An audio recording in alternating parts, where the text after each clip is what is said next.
Good day, Deep and Word family. Welcome to day 95 of our Bible study review. We're going through chapters 13 through 15 of 2 Samuel, and it spirals out of control. When I tell you this Bible is a Hebrew novella, it's a Hebrew novella. Buckle your seatbelts because, oh my gosh, the drama is for your mama, your cousin, your sister, your brother. It's for everybody. Chapter 13. It's tragic. It starts tragic. It ends tragic. Now, do you remember, because of David's sin, what he committed in his body, sexual sin, and then had an innocent man murdered, the Heavenly Father spoke through the prophet Nathan and told him what would fall upon his own household. We're going to start to see it with his children. Chapter 13 opens up and we see that Absalom is the full-blooded brother of Tamar, and we see that their half-brother Amnon, all of these are children of David, but the half-brother Amnon has eyes for Tamar. And he's literally sick to his stomach because he wants to have her. He wants to lay with his half-sister. And so his cousin, Jonadab, comes about and he asks him, "Why are you so sad?" Amnon tells him the deal. And so Jonadab comes up with a crafty, deceitful way to get his sister in his bedroom. Jonadab tells Amnon, he says, "Act like you're sick and then ask your father, King David, to call for your sister to bring some food to you." So Amnon is like, yeah, this is a good plan. So Tamar comes to her brother Amnon, her half-brother, and he calls her and he asks her, "Will you hand feed me?" And after this, he seizes her. He makes his intentions known to his sister, and she pleads with him, "Please don't do this wicked thing." And she says, "Ask the king, he won't withhold me from you." But Amnon is not listening to his sister. His flesh gets the best of him. He overpowers his sister and he rapes her.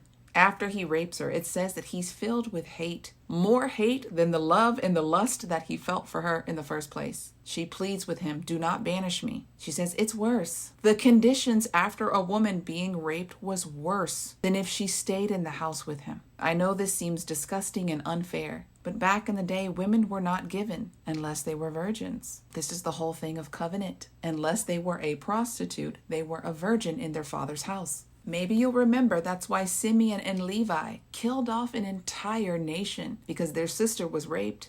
After that, she wouldn't have a husband. So Tamar leaves her brother's house. She tears her robe and she goes to her brother Absalom. Absalom shelters his sister and he waits for the perfect opportunity. Oh, because he's ready to kill his brother.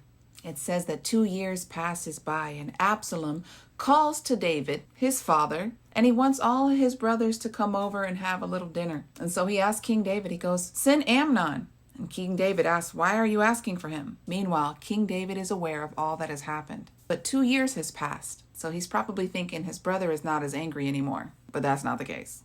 Absalom waits till Amnon gets good and drunk, and he tells his servant to go kill his brother. So his servant obliges. The rest of his brothers mount their donkeys and they go back to the palace where their father, King David, is. Then a false report is sent to David that all of his sons are dead. But the little ratchet cousin Jonadab tells King David that it's only Amnon who is dead, not the rest of his sons.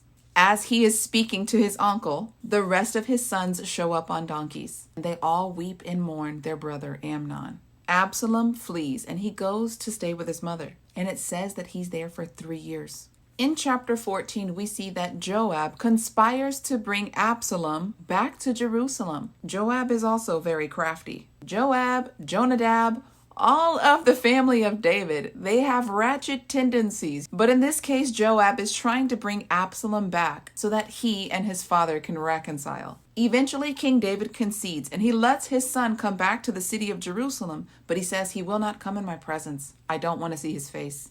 It says that Absalom, he's in Jerusalem for 2 years and he still cannot come into the presence of his father, King David. So Absalom sends for Joab.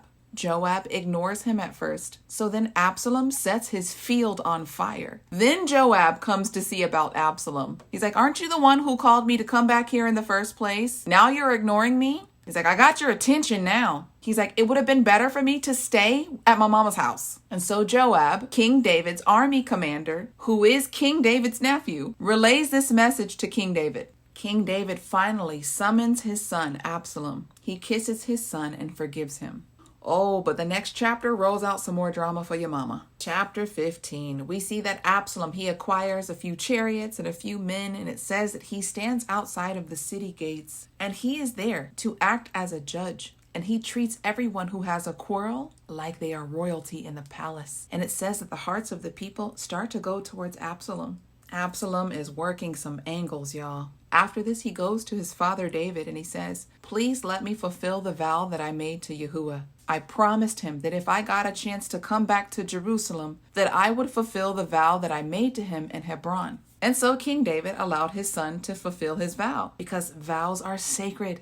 Absalom sends out scouts throughout all of the land of Israel, telling them that when they hear the horns blow, the ram's horn, that Absalom has become king in Hebron. And Absalom hires one of King David's advisors. This grown man child, this son of David, is conspiring to take the throne from his father. And he has got the hearts of many men. Reports come back to David, and David flees the palace. He's on the run again. It says that he leaves behind 10 women, concubines, which are kind of like second wives. He leaves them behind, but he takes the rest of his men with him. The priesthood, the Ark of the Covenant. But then David tells the priests to take the Ark of the Covenant back to Jerusalem. He says, "If I am worthy, then who will call me back to my place?" David knows that his sins are catching up with him, but his enemy is his own son. David was told that his counselor was conspiring with his son Absalom, and so he sent one of his servants to speak kindly to Absalom so that he may advise him more wisely. So the friend of David, Hushai, enters Jerusalem as Absalom is entering Jerusalem at the same time. And that's how today's chapters end.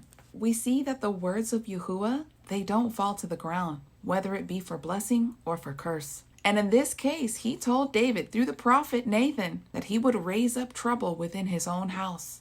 And it's happening. You see, when sin conceives a child, that child's name is death. Sadly, 2 of King David's children have already met the grave. And unfortunately, tomorrow we'll see more. This is a result of David's sin. His children are paying the cost. Again, learn from King David's mistakes. Deep and Word family, that is all that I have for you today. But keep your seatbelts buckled because tomorrow it's some more drama for your mama and your cousins too.